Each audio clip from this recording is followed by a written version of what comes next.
이 시간에 주님이 저희를 보시고 계신다면 되게 흐뭇해하실 것 같아요. 다 우리의 온 마음을 들여서 주님은 나의 산성이십니다. 주님은 나의 요새시죠. 또한 나의 소망이시며 나의 힘이 되시는 어떤 환경에서라도 나쁜 것도 좋은 것도 지나고 나면 주님께서 주신 것이라면 저희를 키워가는 과정이라고 고백하면서 이 찬양을 올려드립니다. 자, 주님은 나의 산성. 주님은 나의 산. 주님은 나의 요새시오. 주님은 나의 요새. 주님은 나의 소. 나의 힘이 되신 여호와심을 선포합니다. 나의 힘이 되신.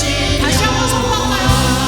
주님은 나의 산성이고 주님은 나의 산. 주님은 나의 요새. 주님은 나의 요. 주님은 나의 소망. 주님은 나의 소망. 나의 힘이 되신 여호와여. 나의 힘이 되신 여호와.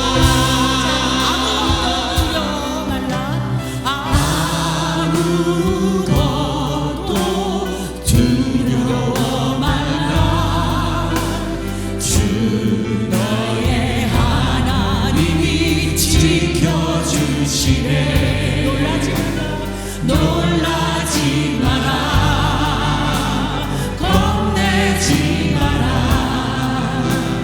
주님 나를 지켜주시네. 다시 한번 고백합니다. 아무것도 두려워 않습니다. 아무것도 두려워 말라.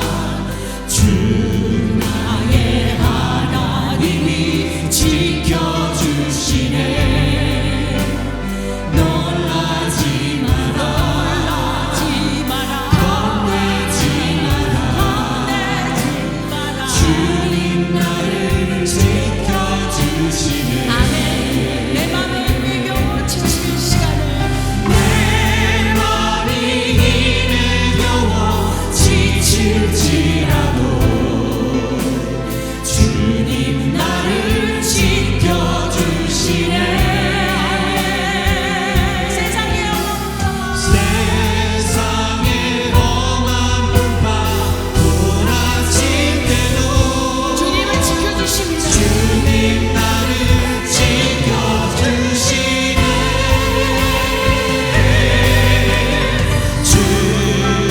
주님은 나의 산.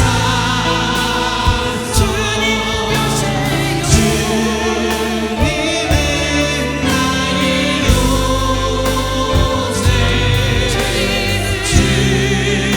주님은 나의 소망. 나의 힘이 되신 여호와. 내 맘에 힘이 겨워 지칠 시간이 있습니다.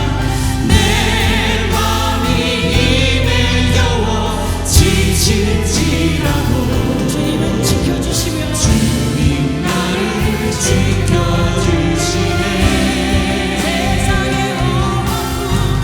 세상의 험한 풍파 몰아칠 때도 주님 나를 지켜주시네. 주님은 나의 산성이시오.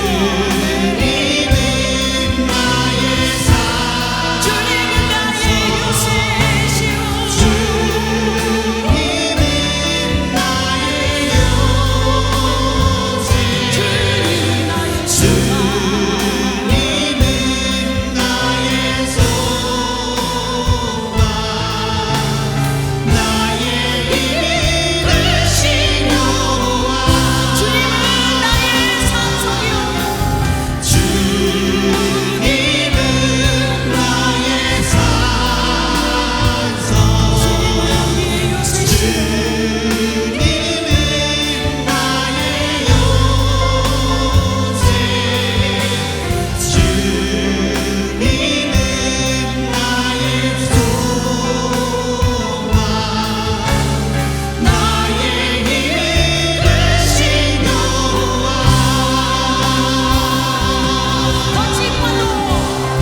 be still and know you.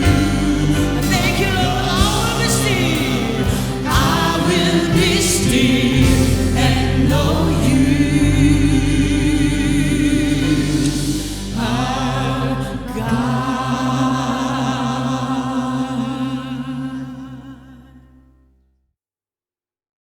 저와 함께 교독토록 하겠습니다.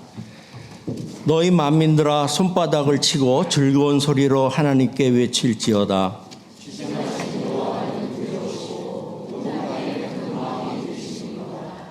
여호와께서 만민을 우리에게 나라들을 우리 발 아래에 복종하게 하시며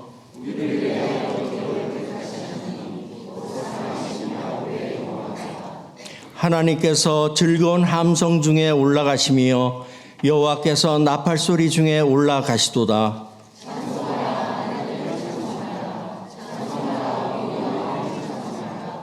하나님은 온 땅의 왕이심이라 지혜의 시로 찬송할지어다.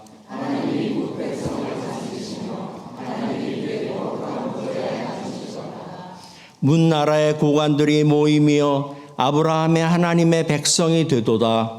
세상의 모든 방패는 하나님의 것이며 그는 높임을 받으시리로다. 아멘.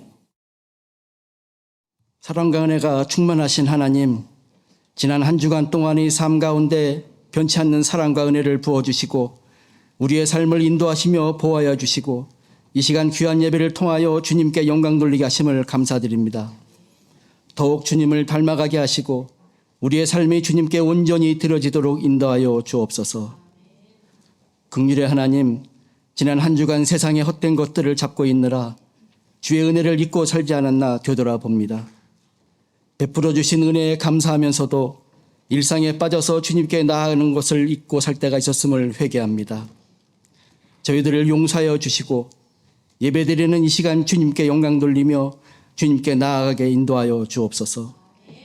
사랑의 하나님, 이 시간 육신의 질병으로 경제적인 어려움으로 신분 문제 등 여러 가지 어려운 상황에 있는 성도님들을 기억하여 주시고 하나님의 방법으로 회복시켜 주시어 믿음으로 응답받게 인도하여 주옵소서. 각자의 상황은 다르지만 하나님께서 우리를 부르신 그 뜻을 깨닫고 우리의 작은 순종을 통하여 하나님의 크신 인도하심을 경험하는 복을 허락해 주옵소서. 하나님 아버지, 인도네시아 단기 선교팀이 내일 출발합니다. 세상 끝날까지 함께 하신다는 약속의 말씀을 붙들고 선교를 갑니다. 한 걸음 한 걸음 내디딜 때마다 주님 동행하여 주시고 그 땅에 죽을 수밖에 없는 불쌍한 영혼들이 주님께 돌아올 수 있도록 능력으로 인도하여 주옵소서. 특별히 헌신하시는 두 분 선교사님을 위로하시고 새로운 힘과 능력을 공급받게 하시어 복음 전파의 사명을 끝까지 감당하게 인도하여 주옵소서. 또한 아이들에게 주님의 사랑과 성도님들의 따뜻한 마음이 잘 전달되게 하시어 저들이 주님께 감사하며 말씀 안에서 잘 양육되어 준비된 주님의 제자들이 세워지고 선교의 열매들이 나타나게 인도하여 주옵소서. 참 좋으신 하나님, 지난 금요일에 중고등부와 청년부 그리고 많은 성도님들이 모여서 다음 세대를 위해 합심으로 기도하고 축복하며 은혜가 넘치는 시간을 갖게 하시니 감사를 드립니다. 우리 한인장로교회가 잘 준비된 다음 세대들과 새롭게 정착하는 새 가족들과 더불어 주님의 몸된 교회를 더욱 든든히 세워가게 인도하여 주옵소서. 이제 2024-25년도 새로운 회계년도가 시작되었습니다. 부족한 가운데서도 모든 사역들이 주님의 은혜와 감사 속에 잘 진행될 수 있도록 인도하여 주옵소서. 이 시간 주님의 말씀을 전하시는 목사님을 성령의 능력으로 채워주시고 선포되는 말씀이 저희에게 위로가 되며 세상을 이길 힘을 공급받는 축복의 시간이 되게 인도하여 주옵소서. 예배를 돕는 모든 손길들을 기억하여 주시고 그들이 수고와 헌신을 기쁘게 받아주셔서 더 귀하고 복된 것으로 채워 주옵소서. 이 모든 말씀 우리의 삶의 주인 되시는 예수님 이름 받들어 기도드렸사옵나이다. 아멘.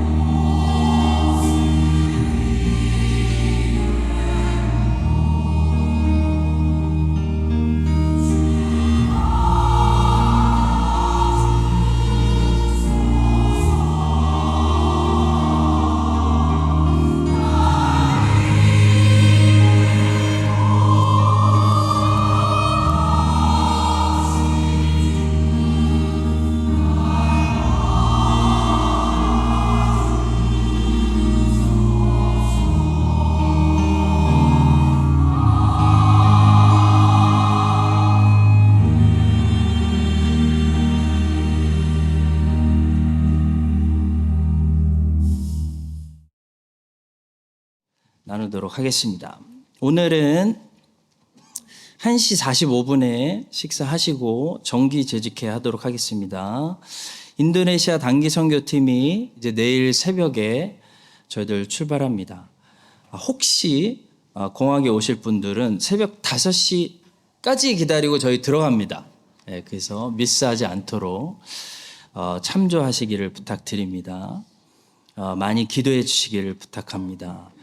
7월 허브장 모임은 다음 주에 제가 없고 단기 선교 일정으로 인해서 교재로 대신 하는데요. 교재 오늘부터 우리 허브장님들 사무실에서 픽업 하실 수 있도록 준비해 놨습니다. 이번 주 새벽 예배와 수요 예배, 또 다음 주 주일 예배는 우리 이동훈 부목사님께서 설교해 주시겠습니다. 종칼빈 신학교 현재 방학 중입니다. 광고 참조해 주시기 바라고요. 우리 제이키즈에서 이 아이들에게, 고아원 아이들에게 전달할 편지들을 너무 예쁘게 이렇게 준비해 주었습니다. 한번 영상으로 만나보겠습니다.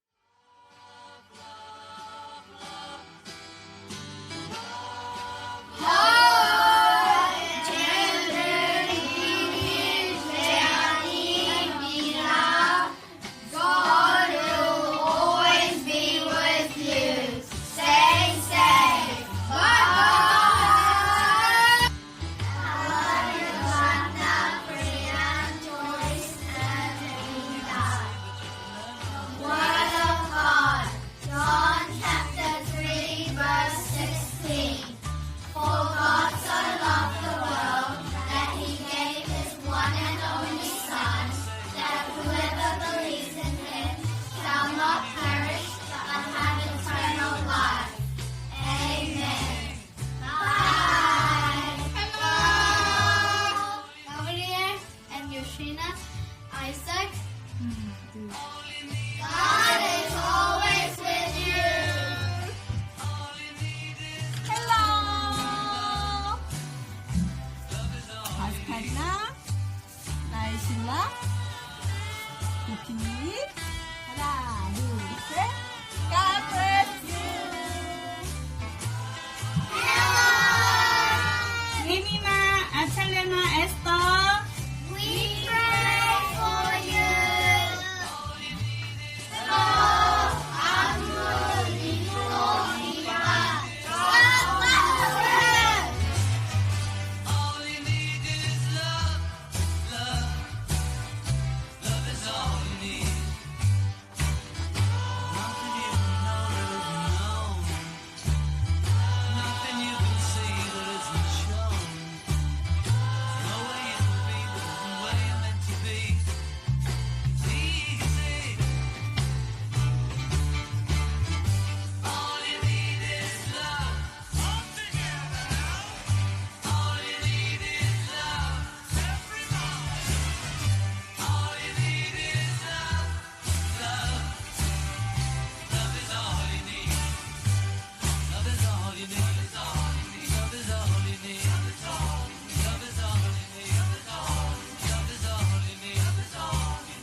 쪽에 있습니다. 다 함께 합독토록 하겠습니다. 솔로몬이 기름 부음을 받고 그의 아버지를 이어 왕이 되었다 함을 두로왕 하람이 듣고 그의 신하들을 솔로몬에게 보냈으니 이는 히람이 평생에 다윗을 사랑하였음이라.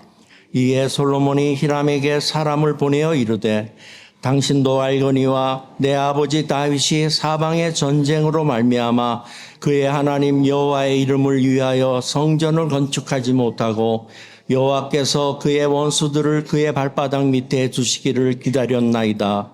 이제 내 하나님 여호와께서 내게 사방에 태평을 주심에 원수도 없고 재앙도 없도다. 여호와께서 내 아버지 다윗에게 하신 말씀에 내가 너를 이어 내 자리에 오르게 할 내 아들 그가 내 이름을 위하여 성전을 건축하리라 하신 대로 내가 내 하나님 여호와의 이름을 위하여 성전을 건축하려 하오니 당신은 명령을 내려 나를 위하여 레바논에서 백향목을 베어내게 하소서. 내 종과 당신의 종이 함께 할 것이요 또 내가 당신의 모든 말씀대로 당신의 종의 삭슬 당신에게 드리리이다. 당신도 알거니와 우리 중에는 시돈 사람처럼 벌목을 잘하는 자가 없나이다. 히람이 솔로몬의 말을 듣고 크게 기뻐하여 이르되 오늘 여호와를 찬양할지로다. 그가 다윗에게 지혜로운 아들을 주사 그 많은 백성을 다스리게 하셨도다 하고 이에 솔로몬에게 사람을 보내어 이르되 당신이 사람을 보내어 하신 말씀을 내가 들었거니와 내 백향목 제목과 잣나무 제목에 대하여는 당신이 바라시는 대로 할지라. 내 종이 레바논에서 바다로 운반하겠고 내가 그것을 바다에서 뗏목으로 엮어 당신이 지정하는 곳으로 보내고 거기서 그것을 불리니 당신은 받으시고 내 원을 이루어 나의 궁정을 위하여 음식물을 주소서 하고 솔로몬의 모든 원대로 백향목 제목과 잣나무 제목을 주매 솔로몬이 히람에게 그의 궁정의 음식물로 밀 2만 고루와 맑은 기름 20고루를 주고 해마다 그와 같이 주었더라. 아멘.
갚을 길이 없는 예수 그리스도를 통한 하나님의 풍성하신 은혜를 찬양합니다.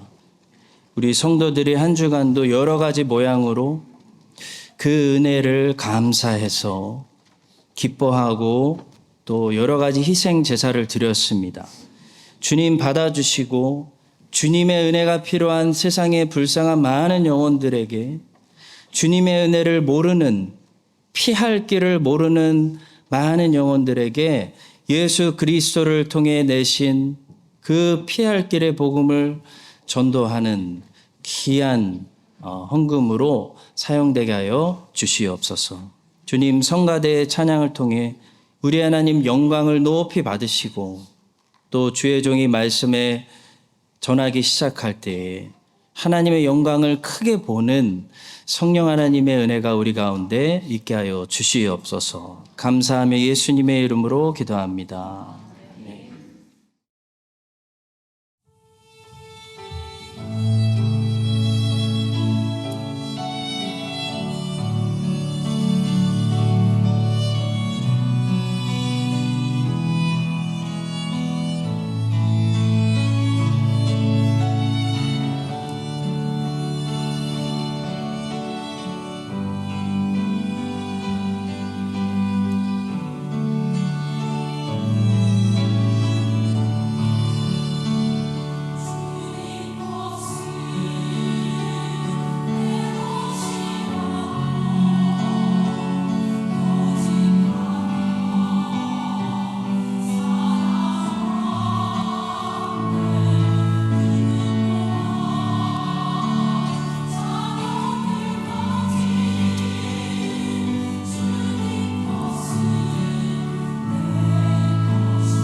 열왕기상 5장은 이제 솔로몬이 여호와의 성전을 지으려고 준비하는 말씀입니다.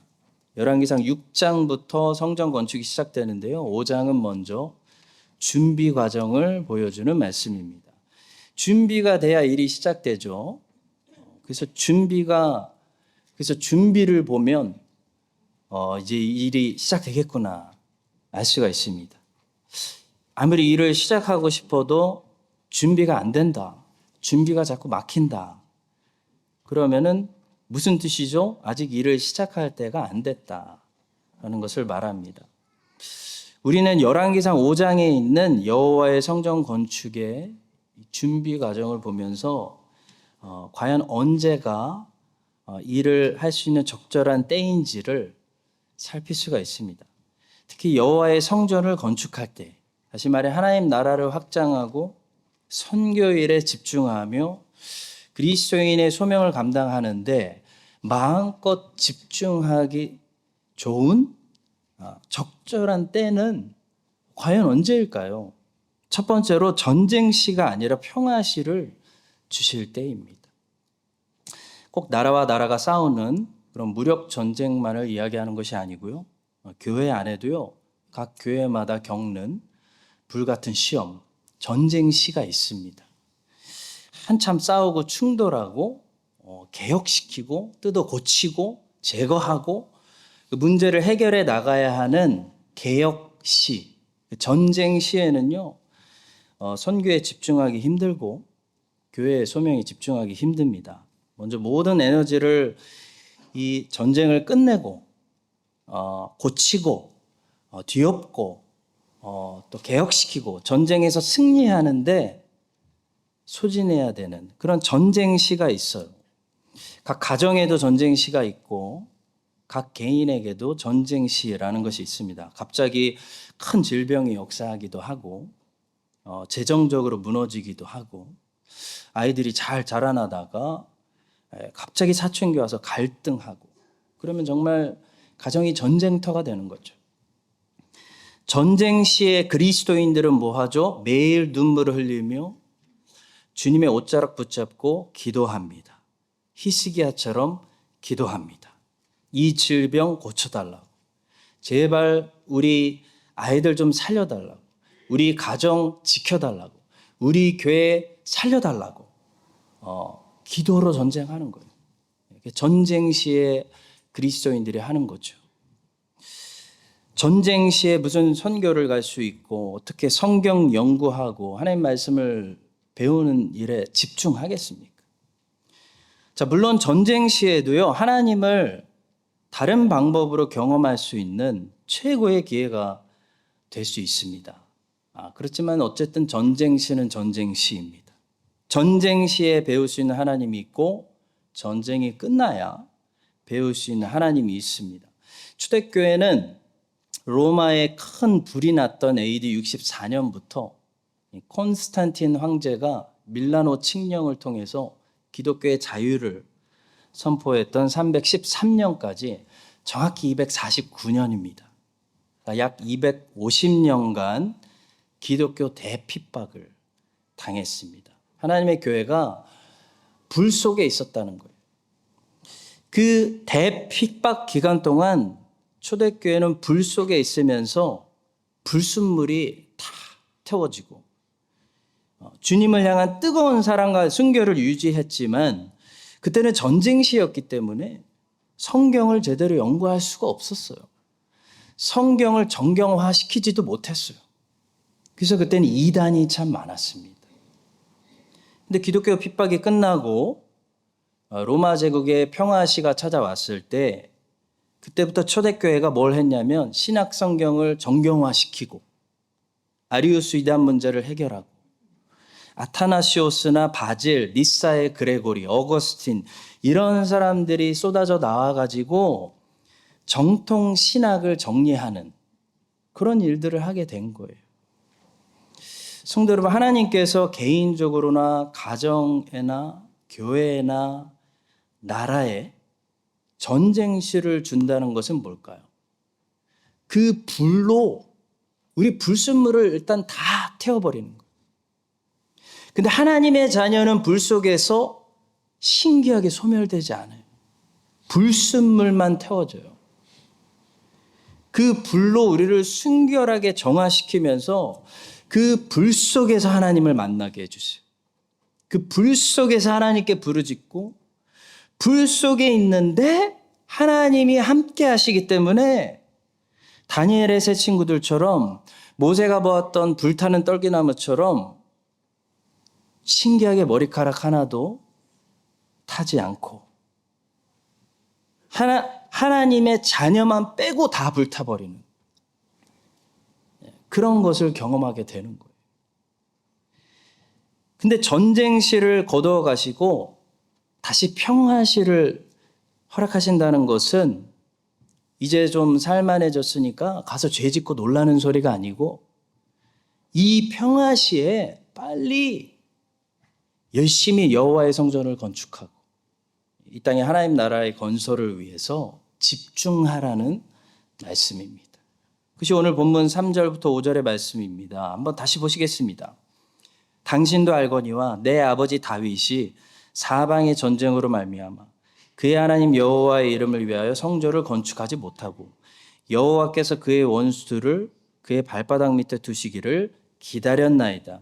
이제 내 하나님 여호와께서 내게 사방에 태평을 주시매 원수도 없고 재앙도 없도다.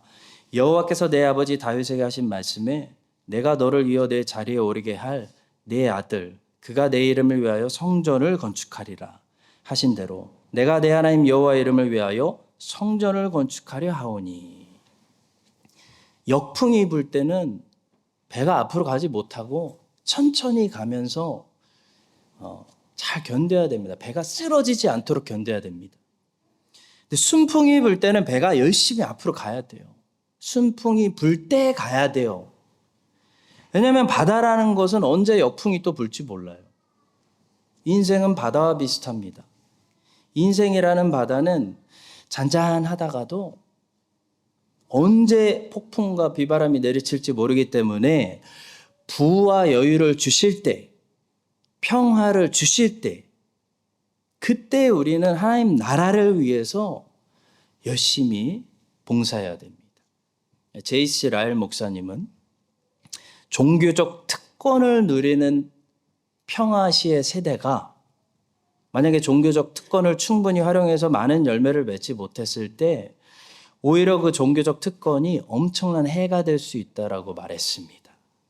특권에도 불구하고 별 유익을 얻지 못한다면 오히려 그것이 적극적으로 우리를 해롭게 하는 경우가 많습니다. 양심을 무디게 하고 책임감을 불러일으키고 심한 정죄 가운데 들어가게 합니다. 열매 없이 거룩한 것을 가까이 하는 것보다 사람의 마음을 더 굳게 하는 것도 없습니다. 이게 무슨 소린가? 오래 묵상하면서 깨달았습니다. 종교적 특권들은 감사한 선물이지만 종교적 특권들은 열매를 맺게 하는 수단이고 기회지 종교적 특권들이 열매는 아닙니다. 성경을 가진 사람이 성경을 사용해서 하나님을 알지 못하면 성경을 가지지 못해서 하나님을 모르는 사람보다 훨씬 더 하나님을 향해 마음이 강팍해지는 것을 경험한다는 거예요. 예를 들어 이스라엘이 이방인들보다 훨씬 더 하나님께 뻔뻔했다는 거예요. 뻔뻔해졌다는 거예요. 하나님께 막 대들고. 이방인들이 오히려 하나님을 더 두려워했다는 거죠. 이스라엘이 종교적 특권들을 다 가지고 있었어요. 근데 그것을 열매를 못 냈어요. 그러니까 이방 나라들보다 하나님을 향해 더 만만해졌어요. 만만해졌어요, 하나님이. 뻔뻔해져가지고, 마음이 굳어져가지고, 하나님께 훨씬 더 반역하는 그런 나라가 되었습니다. 예수님 당시 이 갈릴리 주변의 도시들은 예수님께서 가장 많이 기적을 행하셨어요. 예수님을 메시아로 믿을 수 있는 수많은 증거들을 보여주신 지역이었기 때문에 그런 특권에도 불구하고 그들이 예수님을 믿지 않았을 때 소돔과 고모라에 내린 저주보다 더 큰 저주가 임하게 되는 것을 보게 됩니다. 예수께서 권능을 가장 많이 행하신 고울들이 회개하지 아니함으로 그때 책망하시되 화있을진저 고라시나 화있을진저 벳세다야 너희에게 행한 모든 권능을 두로와 시돈에서 행하였더라면 그들이 벌써 베옷을 입고 제에 앉아 회개하였으리라. 내가 너희에게 이르노니 심판날에 두로와 시돈이 너희보다 견디기 쉬우리라. 무서운 말씀이지. 성도 여러분, 좋은 교회를 다니고 있는 성도가 많이 열매 맺지 않으면 좋은 교회 다니지 못해서 인도네시아처럼 아예 교회가 없어서 열매 맺지 못한 성도보다 어떻게 되냐면 더 마음이 굳은 성도가 돼요. 하나님을 만만하게 여기는 성도가 돼요. 뻔뻔한 사람이 돼요. 열매는 맺지 못하는데 자리만 차지하는 썩은 나무가 되는 화를 당할 수가 있다는 거예요. 제가 9년 전에 전도사로 처음 와서 지금까지 항상 말씀드리는 거지만 여러분과 저는 좋은 교회 다니고 있어요. 근데 좋은 교회 다니시면서 여러분 얼마나 많이 열매를 맺으셨나요? 나는 크라이스처치 한인장로교회에 와서 여러 가지 은혜의 수단들을 특권으로 누리면서 제가 이만큼 변했습니다. 제가 이만큼 믿음이 생겼고요. 제가 이만큼 하나님을 알고 주님을 순종하고 사랑하게 되었습니다. 그걸 고백하시지 못하면요. 오히려 좋은 교회 다니지 못하시는 아니면 인도네시아처럼 교회 없는 수많은 성도님들보다 어떻게 되냐면 하나님께 마음이 더 굳어져 가지고 바리새인들처럼 종교적 형식만 더 지독하게 만들어낸 그런 종교적 꼰대가 되고 만다는 거예요. 주님은 더 많이 투자한 일꾼에게 더 많은 결과를 기대하신다 라고 말씀하셨습니다. 알지 못하고 맞을 일을 행한 종은 적게 맞으리라. 무릇 많이 받은 자에게는 많이 요구할 것이요 많이 맡은 자에게는 많이 달라 할 것이니라. 스펄전 목사님의 교회에 다녔으면서도 아무런 변화가 없었던 그 사람들. 마틴 로이드 존스 목사님이 수요일마다 하셨던 그 성경 교리 공부에 갈 수 있었는데도 바쁘다는 여러 가지 핑계로 가지 않아서 성경을 끝내 모르고 죽었던 많은 사람들. 세례 요한의 설교에도 아무런 반응하지 않았던 사람들. 예수님이 너는 나를 따르라 직접 부르셨는데도 재물 아까워서 예수님 따라가지 않았던 그 부자 청년. 특별한 은혜를 받았는데도 열매를 맺지 못한 인생들은요. 정말 불쌍한 인생들이. 요압은 다윗의 군대 장관이었습니다. 게하시는 엘리사의 종이었습니다.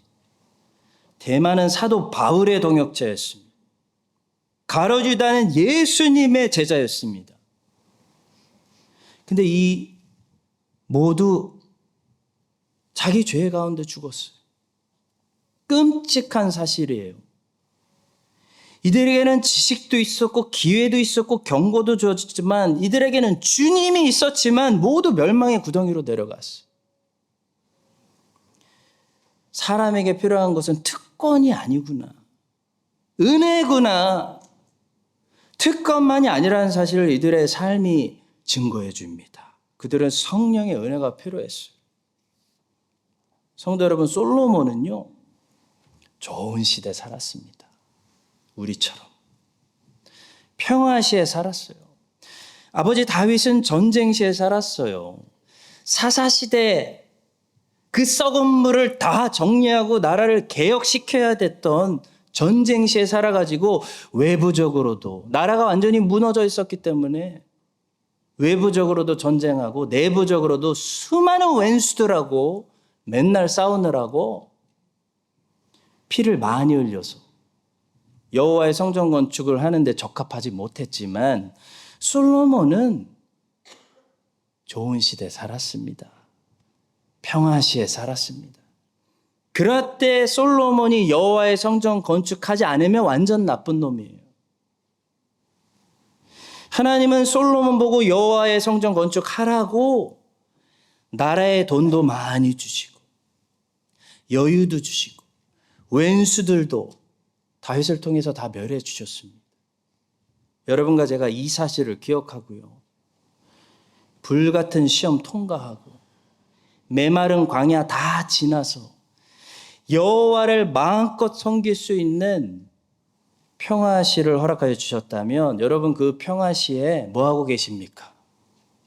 그 평화를 가지고 죄 짓는 일에 방탕하는 일에 우리의 인생 쓰지 말고 기회 주실 때 순풍 불어올 때 하나님의 나라를 이 땅에 임하게 하기 위해서 열심히 배우고 열심히 헌신하고 열심히 순종하는 우리 모두의 인생들이 될 수 있기를 우리에게 평화시에 축복을 주시는 예수님의 이름으로 간절히 축복합니다.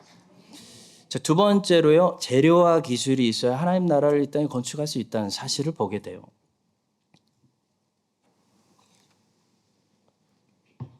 이 여호와의 성전을 예루살렘에 건축하는데 꼭 필요한 재료가 뭐였냐면 백향목이었습니다.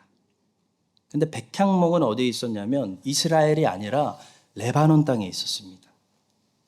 하나님께서 레바논 땅에 이 때를 위해서 여호와의 성전을 건축하는데 갖다가 쓰라고 백향목들을 엄청 많이 심어 놓으셨어요. 저는 그렇게 믿어요. 시편 104편 16절을 보시겠습니다. 여호와의 나무에는 물이 흡족함이요 곧 그가 심으신 그러니까 하나님이 심으신 레바논 백향목들이로다. 하나님이 레바논에 심은 거예요. 솔로몬이 성전을 예루살렘에 지어야 되는데 그래서 재료가 필요하고 기술이 필요한데 이 재료와 기술이 이스라엘 땅에 있는 게 아니라 레바논 땅에 있었다는 거예요. 여러분 잘 묵상해 보세요. 레바논이 어디입니까? 두로와 시돈이라는 도시 국가들 중심으로 하고 있었고 또 저쪽 아프리카의 카르타고라는 지역을 중심으로 발전했던 이 페니키아 왕국이라는 그 나라에 재료가 있고 기술이 있었어요. 그래서 솔로몬이 두로 왕 히람에게 편지를 보내서 당신들의 기술로 우리에게 필요한 당신들의 재료를 공급해달라고 우리에게 수출하라고 우리가 수입하겠다고 지금 편지를 쓰고 있는 것입니다. 그것이 6절입니다. 당신은 명령을 내려 나를 위하여 레바논에서 백향목을 베어내게 하소서. 내 종과 당신의 종이 함께 할 것이요 또 내가 당신의 모든 말씀대로 당신의 종의 삭을 당신에게 드리리이다. 당신도 알거니와 우리 중에는 시돈 사람처럼 벌목을 잘하는 자가 없나이다. 성도 여러분, 여호와의 성전을 건축해야 되는데 재료가 다른 나라에 있고 기술도 다른 나라에 있습니다. 성도 여러분, 나에게 재료가 없고 기술도 없다고 해서 하나님의 일을 못하는 게 아니에요. 하나님은 필요에 따라서 재료와 기술을 직접 공급하기도 하시지만 간접적으로 공급하기도 하십니다. 이스라엘이 광야에 있을 때는 광야에서 성막 만들어야 될 때는 주변에 아무것도 없었기 때문에 사방 천지가 다 에너미였기 때문에 여호와의 성막을 광야에서 건축하기 위해서 성령께서 직접 부살렐과 오홀리압이라는 사람들에게 기술의 은사를 주셨어요. 직접 주셨어요. 모세가 이스라엘 자손에게 이르되 볼지어다 여호와께서 유다 지파 훌의 손자요 우리의 아들인 부살렐을 지명하여 부르시고 하나님의 영을 그에게 충만하게 하여 지혜와 총명과 지식으로 여러 가지 일을 하게 하시되 금과 은과 노소로 제작하는 기술을 고안하게 하시며 성령이 그렇게 하셨다는 거예요. 근데 지금의 경우는 하나님께서 성전 건축에 꼭 필요한 백향목이라는 재료들을 이스라엘 땅에 많이 심어 놓은 것이 아니고 레바논 땅에 심어 놓으셨어요. 그리고 그 나무들을 벌목하는 기술이 있어야 되잖아요. 그 벌목하는 기술도 레바논 사람들에게 주셨지 이스라엘 사람들은 벌목할 줄 몰랐어요. 이스라엘 사람들은 율법에 정통하게 하셨고 레바논 사람들은 벌목에 정통하게 하셨다는 거예요. 성도 여러분, 하나님께서 주의 일을 하게 하시는데 필요한 것들을 직접 공급하실 때가 있고 간접 공급하실 때가 있어요. 이걸 다른 말로 하면 하나님께서는 성령의 능력으로 수단을 통해 역사하실 때가 있고 수단 없이 사역하실 때도 있다는 거예요. 여호수아 10장에는 재미있는 기록이 있어요. 이스라엘 백성들이 전쟁하는데 그 전쟁은요, 이스라엘 백성들의 칼에 맞아 죽은 사람보다 하나님의 우박을 맞아 죽은 사람이 더 많았다는 기록이에요. 그들이 이스라엘 앞에서 도망하여 베토론의 비탈에서 내려갈 때 여호와께서 하늘에서 큰 우박덩이를 아세가에 이르기까지 내리심에 그들이 죽었으니 이스라엘 자손의 칼에 죽은 자보다 우박에 죽은 사람이 더 많았더라. 무슨 말입니까? 하나님은 이스라엘이라는 여호와의 군대를 통해서 가나안 족속을 멸하시기로 계획하셨지만 때로는 이스라엘 없어도 하나님이 그냥 직접 한 방에 하늘에서 재앙 내려서 멸하기도 하셨다. 그런 말씀이에요. 어떤 사람들은 하나님께서 수단을 사용하시는 것을 못마땅하게 생각하는 사람들이 있어요. 수단을 사용하는 것은 성령의 일이 아니라 인간의 일이라고 생각하는 사람들이 있어요. 그래서 병이 걸렸는데 하나님께서 직접 고쳐주셔야지만 그게 성령의 일이고 병원 가서 고치면 그건 인간의 일이라고 생각해요. 이상한 사람들이. 이단이에요. 근데 반대로 어떤 사람들은 하나님이 병원이 없으면, 약이 없으면, 의사가 없으면 고치실 수 없다고 생각하는 사람들이 있어요. 이상한 사람들이 있죠. 성도 여러분, 우리는 수단을 사용해서 일하시는 하나님을 무시해서도 안 되고요. 수단 없이 일하기도 하시는 하나님을 무시해서도 안 됩니다. 하나님은 여호수아의 칼을 통해서 가나안 족속을 진멸하시지만 여호수아의 칼 없이도 가나안 족속을 진멸하십니다. 하나님은 천지 창조 때 지으신 태양을 통해서 빛을 비추시지만 태양 없이도 빛을 비추시는 분이에요. 왜냐하면 하나님이 빛이시기 때문이에요. 천지 창조 때 태양은 넷째 날에 만들어져요. 근데 이미 셋째 날에 땅에 풀들이 있고 열매 맺는 나무들이 있고 채소들이 있고 여호와 보시기에 좋았더라고 선포돼요. 태양이 없는데 풀들이 자라고 채소가 자라고 나무가 자랐다는 거예요. 어떻게 자랐습니까? 태양 없이도 비추시는 빛이신 하나님의 빛으로 자란 거예요. 주께서 옷을 입은 같이 빛을 입으시며 하늘을 휘장같이 치시며 그 성은 해나 달에 비침이 쓸데없으니 이는 하나님의 영광이 비치고 어린 양이 그 등불이 되심이라. 부살렐의 경우에는요, 광야에 있었기 때문에 성령께서 기술을 직접 주셨습니다. 그러나 솔로몬의 경우에는 평화시예요. 성령께서 지혜를 주셔서 기술을 수입해 오게 하셨습니다. 두 경우 다 필요한 기술을 공급해 주시는 성령 하나님의 사역이에요. 직접 주셔야지만 성령 하나님의 사역이고 기술을 수입해 오는 것은 인간의 일이 아닙니다.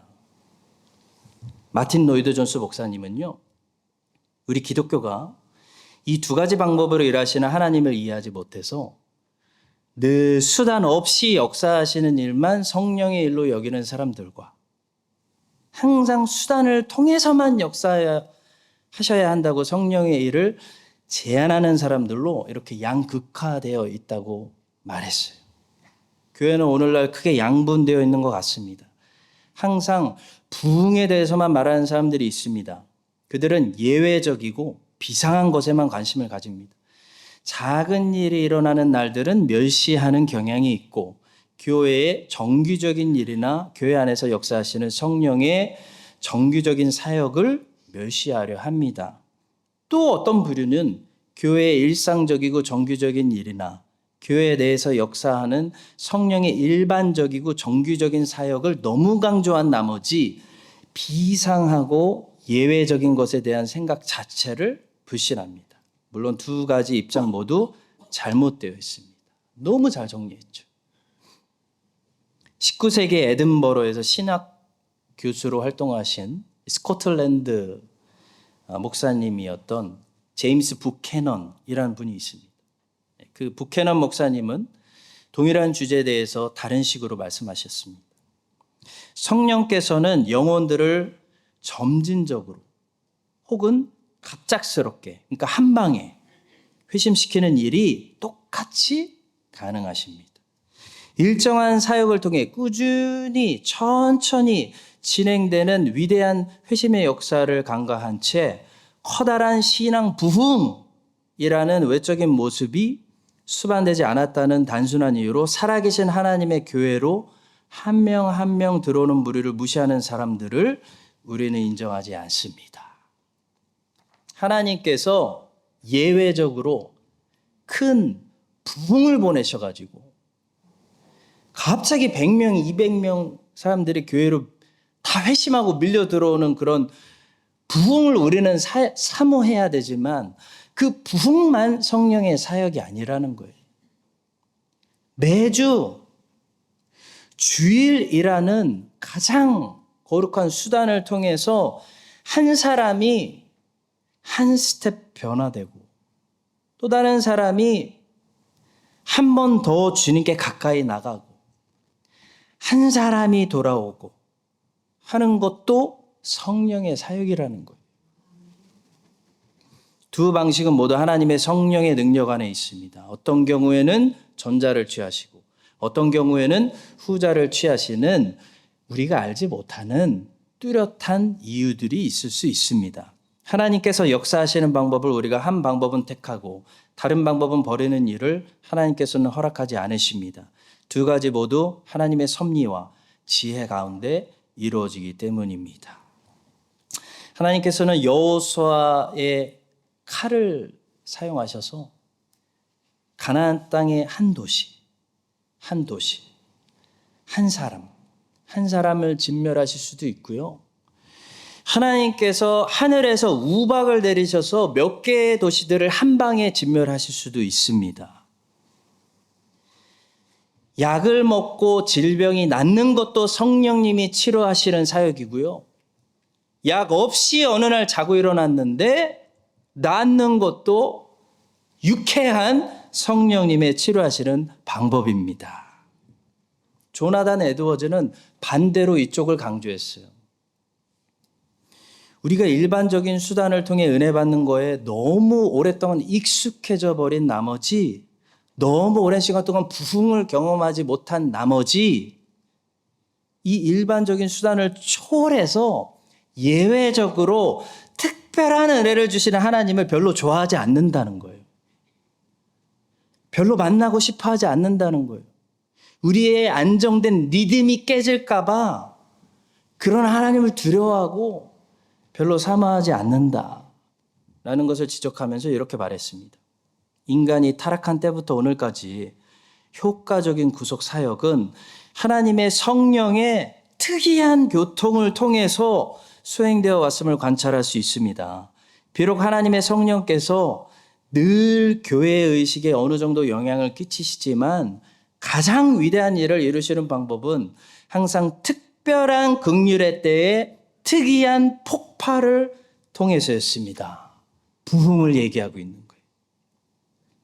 성도 여러분, 우리는 여호와께서 광야에서 말씀하신 성막을 짓는 일을 감당할 수 있도록 부살렐에게 직접적으로 기술을 주시는 그 성령 하나님의 초월적인 특이한 은혜를 사모해야 됩니다.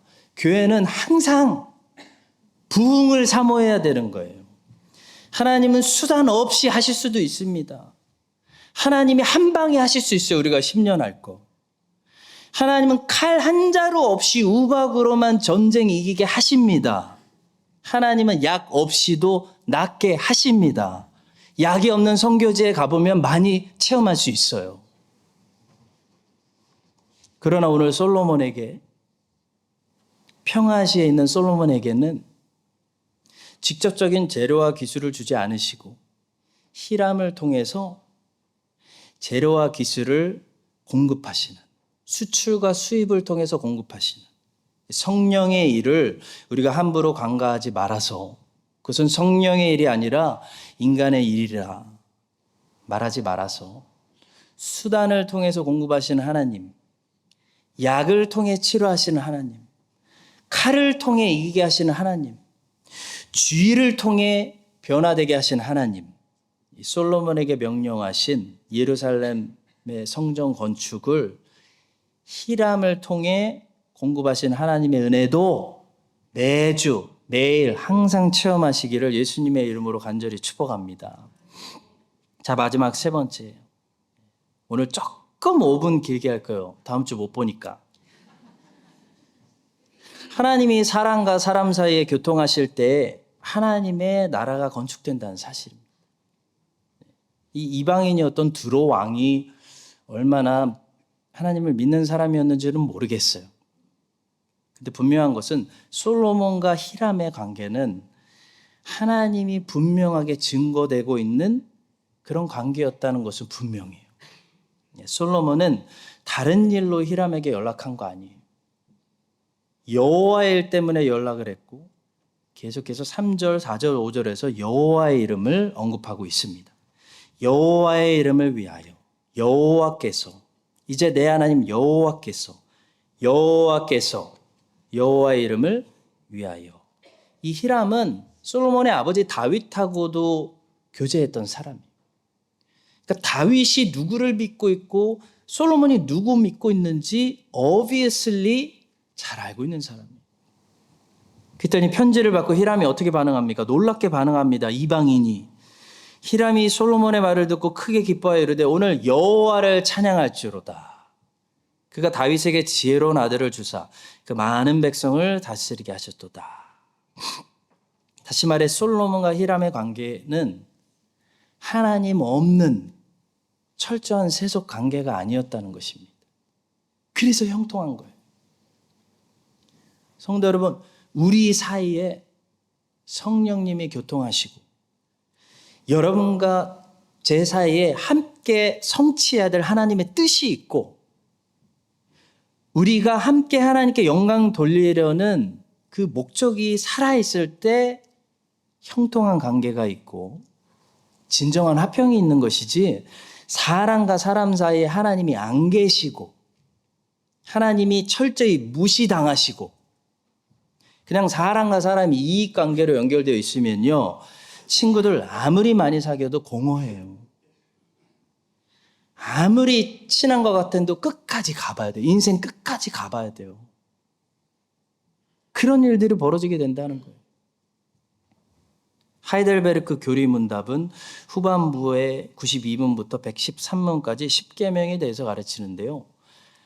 제일 먼저 앞에 93문에서 가르치는 것은 10계명 구분법입니다.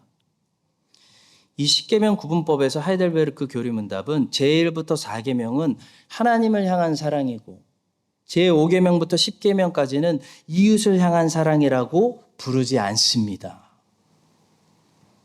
뭐라고 부르는지 아세요? 하이델베르크 교리문답은 제1부터 4계명은 하나님을 향한 직접적인 예배라고 가르치고 제5계명부터 10계명까지는 하나님을 향한 간접적인 예배라고 가르쳐요. 곧 5계명부터 10계명은 단지 사람이 사람을 향한 지침이 아니라는 거예요. 사람과 사람 사이에 누군가가 계시다는 거예요. 사람과 사람 사이에 누군가가 계셔서 간섭하기도 하시고 영향을 받기도 하신다는 것입니다. 다시 말해 내가 누군가를 살인하고 누군가를 간음하고 누군가의 물건을 도둑질하면 그것이 단순히 사람과 사람 사이에 발생하는 범죄가 아니라 사람과 사람 사이에 계신 하나님께 죄를 지게 된다는 거예요. 그래서 제5계명부터 제10계명까지의 계명을 교리문답서는 이웃 향한 사랑이라고 부르지 않습니다. 좀 더 본질적으로 구분하고 있는 거예요. 이 계명들은 이웃을 통해서 하나님을 사랑하는, 이웃 사랑을 통해 하나님을 예배하는, 하나님을 향한 간접적인 예배다라고 정의하고 있는 거예요.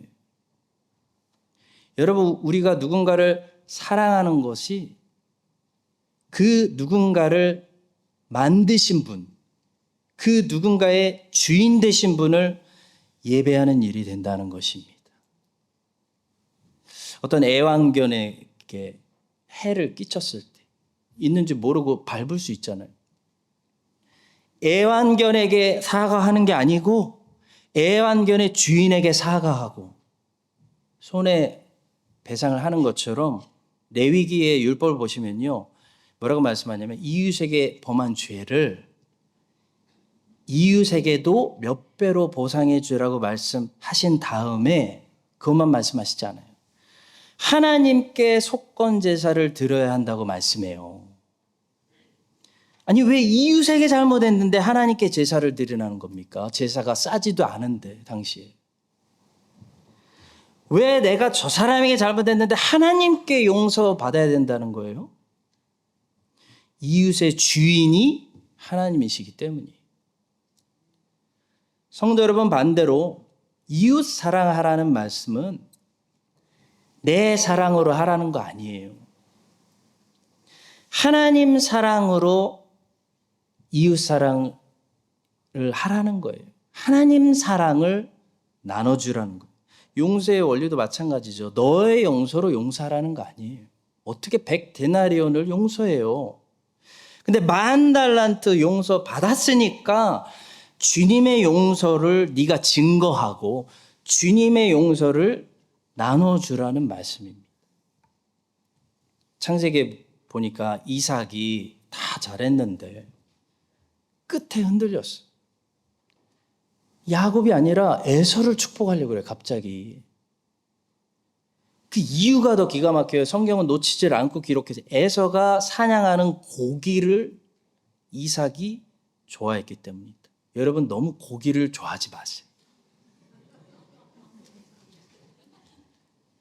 이삭이 사냥하는 스테이크가 너무 좋았던 거예요. 에서가 사냥하는 이삭이. 이삭은 인도맨이었거든요. 근데 아이러니하게도 같은 인도맨이었던 야곱을 사랑하지 않고 자기와 성향이 완전 다른 아웃도어맨, 막 밖에 나가가지고 사람들 잘 사귀고 막 거칠게 사냥하는 그것을 좋아하는 에서를 사랑했어요. 꼭 부모는 이런 것 같아.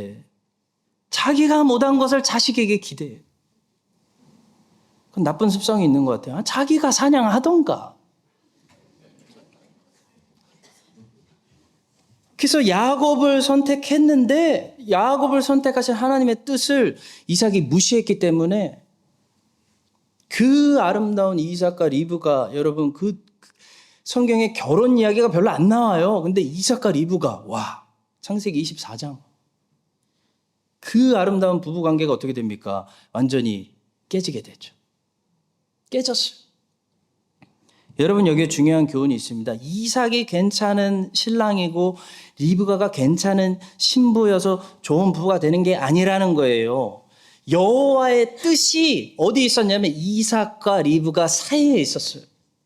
여호와의 뜻이 이삭과 리브가 사이에 있을 때 그 뜻을 이루시는 하나님 때문에 이삭과 리브가가 멋진 신랑이 되고 멋진 아내가 됐다.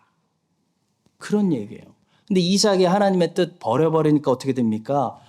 바로 깨지는 거예요. 하나님이 없으니까 바로 깨지는 거예요. 예수님의 제자들도 마찬가지였어요. 예수님께서 3년 내내 하나님의 나라를 설교하셨거든요. 그 부활하신 후에도 40일 동안 다른 거 안 가르치고 하나님의 나라를 말씀하셨는데도 예수님 승천하시기 직전에 마지막으로 그들이 던진 질문이 뭔지 아십니까? 그들이 모였을 때 예수께 여쭤 이르되 주께서 이스라엘 나라를 회복하심이 이때입니까? 이스라엘 나라. 예수님은 하나님 나라. 제자들은 이스라엘 나라. 유대인이었던 예수님의 제자들의 관심은요, 끝까지 그들의 민족 나라, 이 혈통 나라, 이스라엘에게 있었지 하나님 나라에 관심이 없었어요. 1907년 7월 24일에 일제가 우리와 맺은 강제 협약 때문에 우리는 민족 나라를 이루었습니다. 근데 7개월 전에 1907년에 무슨 일이 일어나는지 아세요? 아시죠? 평양에서 대붕이 일어나가지고 한반도에 하나님의 나라가 임하는 역사가 있었어요. 민족 나라, 혈통 나라 빼앗겼는데 하나님 나라가 임한 거예요, 우리 민족에게. 우리 민족이 하나님 나라를 경험하기 시작했어요. 오늘날 어떻게 대한민국은 잘 회복돼서 잘 사는 나라가 되었습니다.